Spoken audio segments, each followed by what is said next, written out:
Bonjour chers internautes de isfm.sn. Nous avons le plaisir de recevoir aujourd'hui comme invité à votre émission 13 minutes M. Sidi Ndiaye, secrétaire général de la FGTS. Le prétexte de cette invitation, aujourd'hui au lendemain de la fête du travail, je lui avais fait une proposition concernant l'âge de la retraite. Aujourd'hui, le chef de l'État a réagi en disant que vraiment il n'est pas prêt à entretenir des seniors. Donc par rapport à cette réaction, nous sommes aujourd'hui avec SG. Bonjour. Bonjour Aruna. Alors, monsieur le secrétaire général, donc votre proposition de voir l'âge de la retraite prolongé jusqu'à 65 ans n'a pas eu un effet positif auprès du chef de l'État. Oui, le président de la République nous a signifié que ce n'est pas possible. En ce qui le concerne, il n'est pas prêt à accéder à cette demande. Et la raison principale, c'est que oui, les seniors doivent laisser la place aux juniors.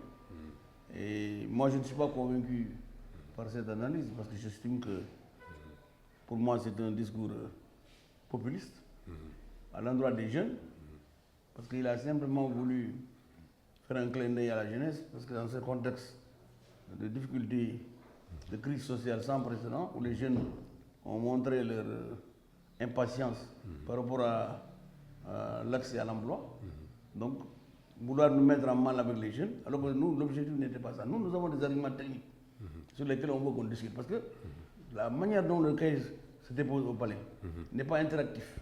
Donc nous n'avons pas les moyens de riposter ou de réagir par rapport à ce que le président de la République dit. Okay. Donc nous avions pensé que d'abord le président de la République doit veiller sur l'équité, la justice en tous les travailleurs.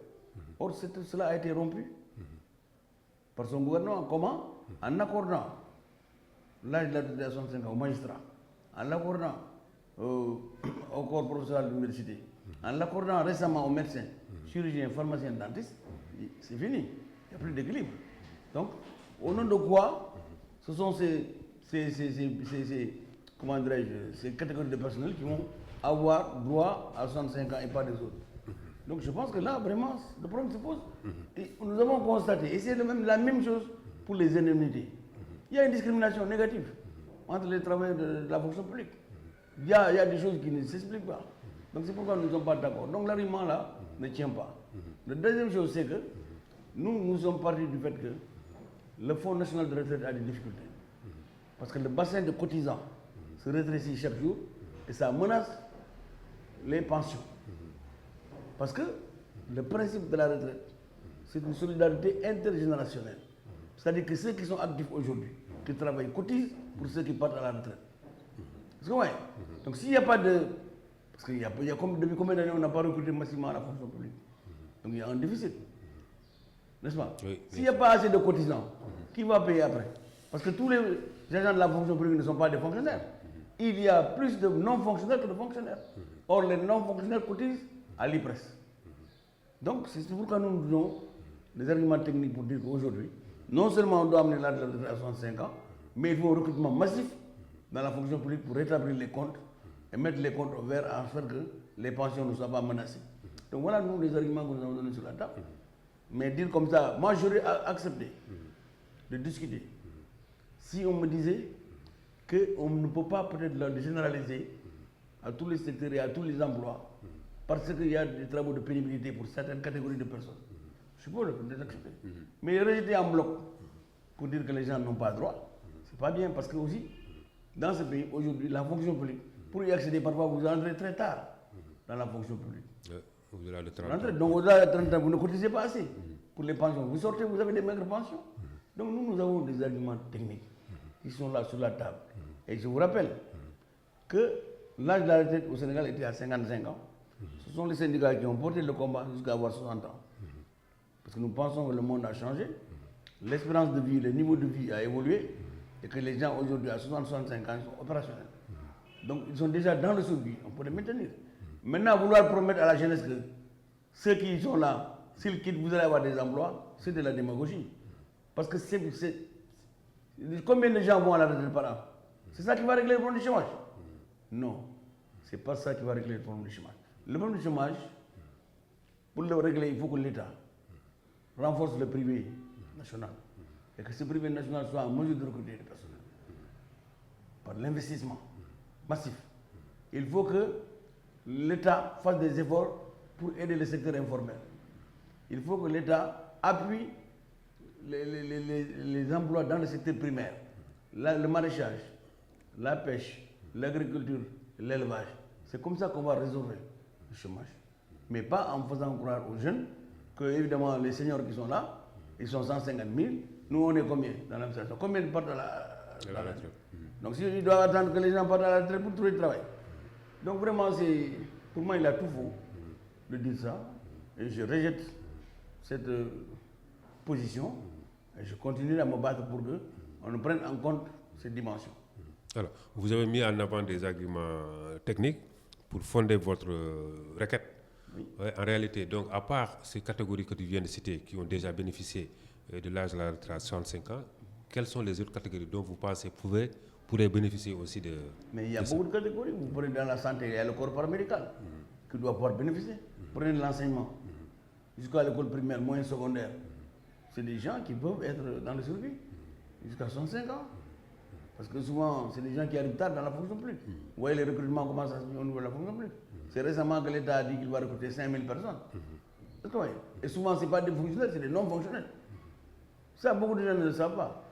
Ils les mettent là-bas comme des décisionnaires, donc des agents non-fonctionnaires de l'État, et qui ne cotiseront pas au Fonds national de retraite, mais à l'IPRES, l'Institut de prévention maladie. Donc c'est pourquoi nous disons qu'il y a beaucoup de catégories qui doivent pouvoir accéder à 65 ans, donc on n'a qu'à s'asseoir autour d'une table, négocier, faire une étude, comme on l'avait fait lorsque ça devait passer à 60 ans. On a fait une étude globale avec le patronat pour voir quels sont les travaux de pénibilité qui ne peuvent pas accéder à cette demande. Mais lorsque les travaux du secteur tertiaire, certaines catégories de travail peuvent se faire jusqu'à 60 ans, 65 ans. Donc ça, c'est clair. Alors, on a constaté aujourd'hui que sur le champ politique, il y a quand même des gens qui ont dépassé carrément la 65 ans et qui sont toujours là.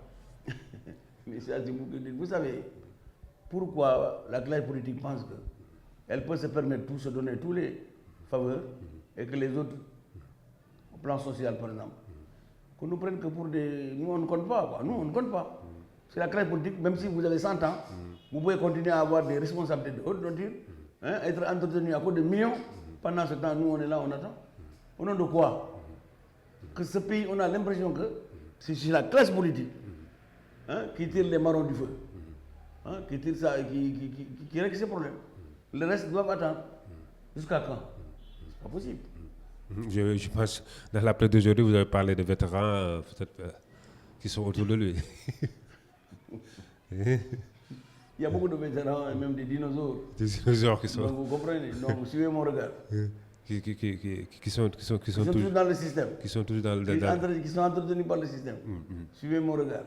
Bon, on a compris, au niveau de l'Assemblée nationale et dans les postes de PCA, ils sont remplis de gens qui ont complètement dépassé. C'est du recasement du personnel politique. Recasement. Au plan politique, il y a ce qu'on appelle du recasement, que j'appelle moi, du recasement du personnel politique.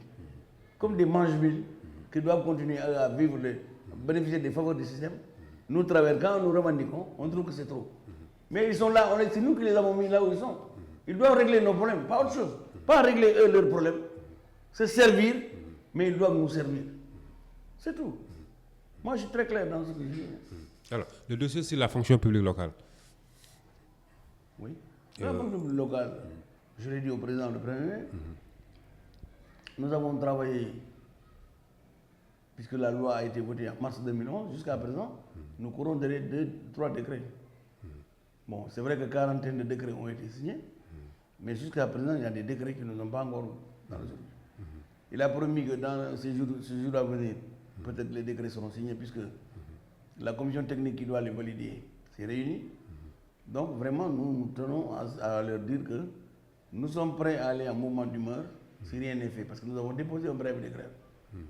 Au sortir de cette fête-là, si nous évaluons et que nous constatons une lenteur, d'ici la fin du mois de mai, vous nous entendrez parce que nous allons ruer dans les brancards et peut-être aller en mouvement d'humeur, parce qu'il faut que l'État comprenne que il ne peut pas, lorsqu'ils ont besoin de décrets ou de lois, faire recours à des procédures d'urgence. Lorsque les travailleurs ont besoin de décrets ou de lois, contraindre les pieds. Ce n'est pas juste. C'est la même chose que je viens de dire tout à l'heure, en disant que tous les avantages pour la classe politique, rien pour les autres. Le secteur de l'éducation aussi connaît des remous. Mais l'éducation, c'est vrai, il y a des remous. Ça, c'est un secteur, c'est normal. Hein? C'est toujours bouillant, c'est toujours chaud, et tout ça, parce qu'il y a beaucoup de difficultés. Parce que le système a traversé une zone de turbulence, avec des formules qu'on a voulu faire. Face au déficit de l'enseignement, on a voulu introduire ce qu'on a appelé à un moment donné des volontaires. Les volontaires sont arrivés, n'est-ce pas, avec des contrats, des trucs, des salaires tout à fait bas. Eux, ils se sont battus pour qu'on les titularise dans la fonction publique, ça a commencé. Mais il se trouve aussi qu'ils ont ils ont constaté une certaine lenteur dans le traitement de leur dossier d'avancement et tout, de carrière, la gestion de leur carrière.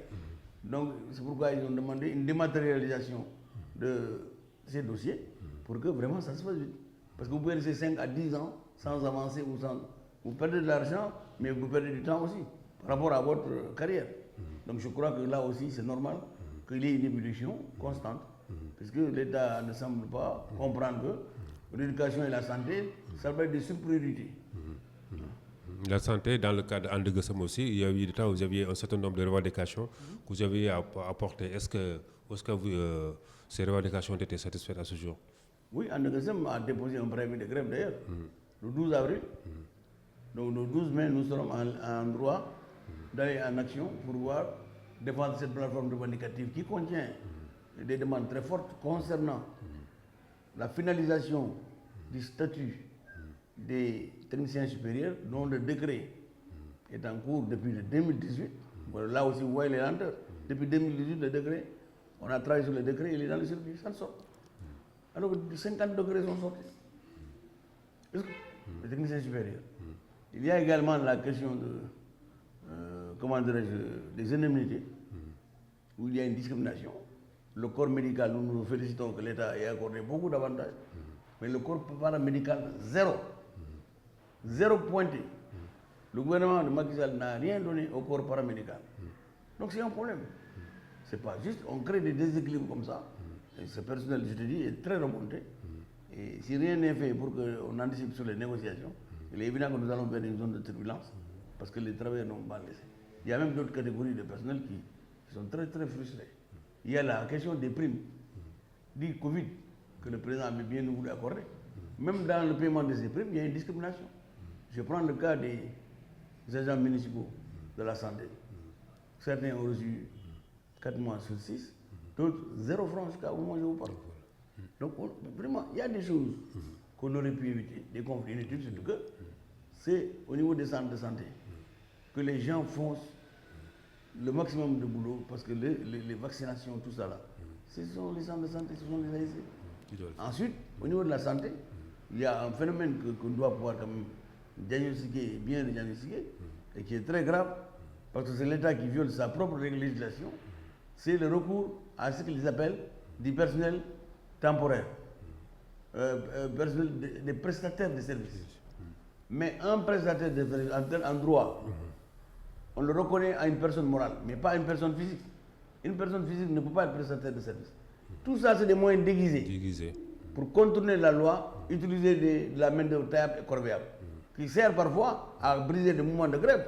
Parce que ces personnels-là, qui sont à disposition de l'administration, quand vous allez, les travailleurs en mouvement, c'est eux qui on leur impose d'aller travailler pour affaiblir le mouvement de grève. Vous allez dans les centres de santé, c'est la même chose. Il y a là-bas ce qu'on appelle des agents de santé communautaire qui ne perçoivent que des pécadilles. Ils reçoivent, je te dis, 20, 30 000, 50 000 par mois. Comment voulez-vous que les gens puissent avoir une vie normale avec ces trucs-là? Mais ça encourage la corruption. Parce que si vous avez 30 000 par mois, vous allez vous débrouiller pour arrondir les fins du mois. Vous allez arrondir ça où? Vous allez arrondir ça où? Alors, donc je crois que vraiment l'État doit avoir le courage de dire qu'il y a tel et tel secteur qui sont vitaux. Parce qu'aujourd'hui, avec la pandémie, tous les pays du monde se sont rendus compte que ceux qui ont négligé la santé, ils se mordent les doigts parce qu'aujourd'hui, si vous voyez même la France a été obligée de recourir à la Chine pour les masques. Parce qu'ils avaient délocalisé ces entreprises-là.